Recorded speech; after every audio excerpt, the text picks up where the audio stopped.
ਅਗਲੀ ਖਬਰ ਵੱਲ ਚੱਲੀਏ ਜਿਹੜੀ ਇਜ਼ਰਾਈਲ ਤੋਂ ਆ ਰਹੀ ਆ। ਲੈਬਨਾਨ ਦੇ ਵਿੱਚ ਇਜ਼ਰਾਈਲ ਵਾਲਿਆਂ ਨੇ ਇੱਕ ਬਹੁਤ ਹੀ ਜ਼ਬਰਦਸਤ ਹਮਲਾ ਕੀਤਾ ਹੈਗਾ।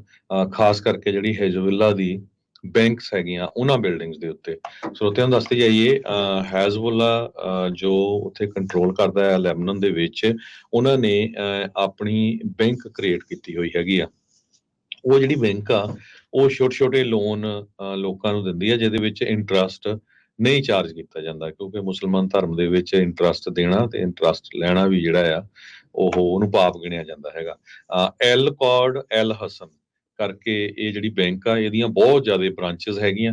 ਇਹ ਸੇਮ ਕਨਸੈਪਟ ਦੇ ਉੱਤੇ ਸ਼ੁਰੂ ਕੀਤੀ ਗਈ ਆ, ਜਿਹੜਾ ਗ੍ਰਾਮੀਣ ਬੈਂਕ ਦਾ CEO ਆ, ਜੋ ਅੱਜ ਕੱਲ ਬੰਗਲਾਦੇਸ਼ ਦਾ ਪ੍ਰਾਈਮ ਮਿਨਿਸਟਰ ਜਿਹਨਾਂ ਨੂੰ ਪ੍ਰੈਜ਼ੀਡੈਂਟ ਬਣਾਇਆ ਹੋਇਆ ਆ, Yunus Khan. Nobel peace prize ਉਹਨਾਂ ਨੂੰ ਮਿਲਿਆ ਸੀਗਾ। ਇਹਾਬ ਹਮਦੇ ਇੱਕ ਮੈਂਬਰ ਹੈਗੇ ਲੈਬਨੀਜ਼ ਪਾਰਲੀਮੈਂਟ ਦੇ, ਜੋ ਉਹ ਕਹਿੰਦੇ ਪਏ ਹਿਜ਼ਬੁੱਲਾ ਦਾ ਜਿਹੜਾ ਪੋਲੀਟੀਕਲ ਵਿੰਗ ਹੈਗਾ ਆ, ਕੋਈ ਵੀ ਇਸ ਤੋਂ ਪ੍ਰੋਫਿਟ ਨਹੀਂ ਲੈਂਦਾ ਹੈਗਾ ਇਸ ਬੈਂਕ ਤੋਂ।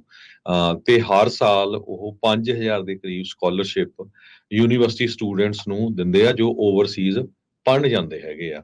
ਤੇ ਇਜ਼ਰਾਈਲ ਦੀ ਮਿਲਟਰੀ ਨੇ ਵਾਰਨਿੰਗ ਦਿੱਤੀ ਸੀ ਸੋਸ਼ਲ ਮੀਡੀਆ ਦੇ ਉੱਤੇ, ਭਈ ਅਸੀਂ ਬਿਲਡਿੰਗਸ ਨੂੰ ਬੈਰੂਤ ਤੇ ਬੈਕਾ ਵੈਲੀ ਦਾ ਜੋ ਏਰੀਆ ਆ ਉੱਥੇ ਹਿੱਟ ਕਰਨ ਜਾ ਰਹੇ ਹੈਗੇ ਆ। 83 ਲੋਕਾਂ ਦੇ ਮਾਰੇ ਜਾਣ ਦੀ ਜਿਹੜੀ ਖਬਰ ਆ ਉਹ ਵੀ ਆ ਰਹੀ ਹੈਗੀ ਆ। ਸੋ ਵੱਖ-ਵੱਖ ਬਿਲਡਿੰਗਸ ਦੇ ਉੱਤੇ ਜਿਹੜਾ ਬੰਬਾਰਡਮੈਂਟ ਕੀਤੀ ਗਈ ਹੈਗੀ ਆ। ਲੈਬਨਾਨ ਦੇ ਮਿਨਿਸਟਰ ਨੇ ਇਹ ਕਿਹਾ ਸੀ ਵੀ 16 ਲੋਕਾਂ ਦੀ ਮੌਤ ਹੋਈ ਆ ਤੇ 59 ਜਾਣੇ ਜੋ ਫੱਟੜ ਹੋਏ ਹੈਗੇ ਆ। ਨਾਰਦਰਨ ਇਜ਼ਰਾਈਲ ਦੇ ਵਿੱਚ ਜਿਹੜਾ ਇਹ ਦੱਸਿਆ ਗਿਆ ਹੈਗਾ ਆ, ਉਹ ਉਧਰੋਂ ਜਿਹੜੀ ਇਹ ਖਬਰ ਆਈ ਆ ਵੀ 59 ਦੇ ਕਰੀਬ ਲੋਕ ਜਿਹੜੇ ਮਰੇ ਆ ਤੇ 569 ਜਿਹੜੇ ਆ ਫੱਟੜ ਹੋ ਚੁੱਕੇ ਹੈਗੇ ਆ। ਡਰੋਨ ਯੂਜ਼ ਕੀਤੇ ਗਏ ਹੈਗੇ ਆ। ਸੋ 2 ਮਿਜ਼ਾਈਲਸ ਵੀ ਕਹਿੰਦੇ ਪਈ ਲੈਬਨਾਨ ਵਾਲੀ ਸਾਈਡ ਨੂੰ ਸਿੱਟੀਆਂ ਗਈਆਂ ਹੈਗੀਆਂ, ਤੇ 2 ਦਰਜਨ ਦੇ ਕਰੀਬ ਜਿਹੜੀਆਂ ਮਿਜ਼ਾਈਲਸ ਆ ਉਹ ਆਲਰੇਡੀ ਉਹ ਲੈਬਨਾਨ ਦਾ ਬਾਰਡਰ ਕ੍ਰਾਸ ਕਰਕੇ ਉਹਨਾਂ ਨੇ ਹਿੱਟ ਕੀਤਾ ਹੈਗਾ ਆ। ਜੀ ਜੀ ਬਿਲਕੁਲ। ਅਗਲੀ ਖਬਰ ਵੱਲ ਚੱਲੀਏ ਜਿਹੜੀ ਇਜ਼ਰਾਈਲ ਤੋਂ ਆ ਰਹੀ ਆ। ਲੈਬਨਾਨ ਦੇ ਵਿੱਚ ਇਜ਼ਰਾਈਲ ਵਾਲਿਆਂ ਨੇ ਇੱਕ ਬਹੁਤ ਹੀ ਜ਼ਬਰਦਸਤ ਹਮਲਾ ਕੀਤਾ ਹੈਗਾ। ਖਾਸ ਕਰਕੇ ਜਿਹੜੀ ਹਿਜ਼ਬੁੱਲਾ ਦੀ ਬੈਂਕਸ ਹੈਗੀਆਂ ਉਹਨਾਂ ਬਿਲਡਿੰਗਸ ਦੇ ਉੱਤੇ। ਸਰੋਤਿਆਂ ਨੂੰ ਦੱਸਦੇ ਜਾਈਏ, ਹਿਜ਼ਬੁੱਲਾ ਜੋ ਉੱਥੇ ਕੰਟਰੋਲ ਕਰਦਾ ਹੈ ਲੈਬਨਾਨ ਦੇ ਵਿੱਚ, ਉਹਨਾਂ ਨੇ ਆਪਣੀ ਬੈਂਕ ਕ੍ਰੀਏਟ ਕੀਤੀ ਹੋਈ ਹੈਗੀ ਆ। ਉਹ ਜਿਹੜੀ ਬੈਂਕ ਆ ਉਹ ਛੋਟੇ-ਛੋਟੇ ਲੋਨ ਲੋਕਾਂ ਨੂੰ ਦਿੰਦੀ ਆ, ਜਿਹਦੇ ਵਿੱਚ ਇੰਟਰਸਟ ਨਹੀਂ ਚਾਰਜ ਕੀਤਾ ਜਾਂਦਾ, ਕਿਉਂਕਿ ਮੁਸਲਮਾਨ ਧਰਮ ਦੇ ਵਿੱਚ ਇੰਟਰਸਟ ਦੇਣਾ ਤੇ ਇੰਟਰਸਟ ਲੈਣਾ ਵੀ ਜਿਹੜਾ ਆ ਉਹਨੂੰ ਪਾਪ ਗਿਣਿਆ ਜਾਂਦਾ ਹੈਗਾ। ਐਲ ਕੌਰਡ ਐਲ ਹਸਨ ਕਰਕੇ ਇਹ ਜਿਹੜੀ ਬੈਂਕ ਆ ਇਹਦੀਆਂ ਬਹੁਤ ਜ਼ਿਆਦਾ ਬ੍ਰਾਂਚਿਸ ਹੈਗੀਆਂ।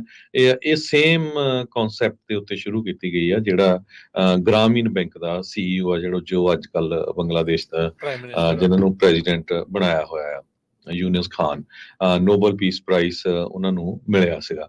ਇਹਾਬ ਹਮਦੇ ਇੱਕ ਮੈਂਬਰ ਹੈਗੇ ਲੈਬਨੀਜ਼ ਪਾਰਲੀਮੈਂਟ ਦੇ, ਜੋ ਉਹ ਕਹਿੰਦੇ ਪਏ ਹਿਜ਼ਬੁੱਲਾ ਦਾ ਜਿਹੜਾ ਪੋਲੀਟੀਕਲ ਵਿੰਗ ਹੈਗਾ ਆ, ਕੋਈ ਵੀ ਇਸ ਤੋਂ ਪ੍ਰੋਫਿਟ ਨਹੀਂ ਲੈਂਦਾ ਹੈਗਾ ਇਸ ਬੈਂਕ ਤੋਂ।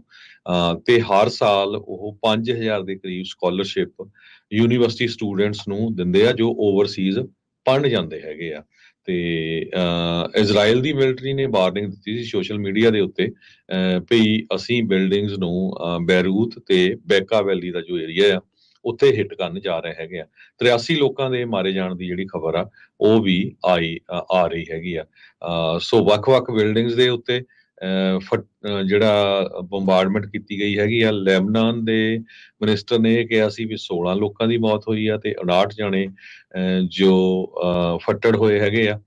ਨਾਰਦਰਨ ਇਜ਼ਰਾਈਲ ਦੇ ਵਿੱਚ ਜਿਹੜਾ ਇਹ ਦੱਸਿਆ ਗਿਆ ਹੈਗਾ ਆ, ਉਹ ਉਧਰੋਂ ਜਿਹੜੀ ਇਹ ਖਬਰ ਆਈ ਆ ਵੀ 59 ਦੇ ਕਰੀਬ ਲੋਕ ਜਿਹੜੇ ਮਰੇ ਆ ਤੇ 569 ਜਿਹੜੇ ਆ ਫੱਟੜ ਹੋ ਚੁੱਕੇ ਹੈਗੇ ਆ। ਡਰੋਨ ਯੂਜ਼ ਕੀਤੇ ਗਏ ਹੈਗੇ ਆ। ਸੋ 2 ਮਿਜ਼ਾਈਲਸ ਵੀ ਕਹਿੰਦੇ ਪਈ ਲੈਬਨਾਨ ਵਾਲੀ ਸਾਈਡ ਨੂੰ ਸਿੱਟੀਆਂ ਗਈਆਂ ਹੈਗੀਆਂ, ਤੇ 2 ਦਰਜਨ ਦੇ ਕਰੀਬ ਜਿਹੜੀਆਂ ਮਿਜ਼ਾਈਲਸ ਆ ਉਹ ਆਲਰੇਡੀ ਉਹ ਲੈਬਨਾਨ ਦਾ ਬਾਰਡਰ ਕ੍ਰਾਸ ਕਰਕੇ ਉਹਨਾਂ ਨੇ ਹਿੱਟ ਕੀਤਾ ਹੈਗਾ ਆ। ਜੀ ਜੀ ਬਿਲਕੁਲ।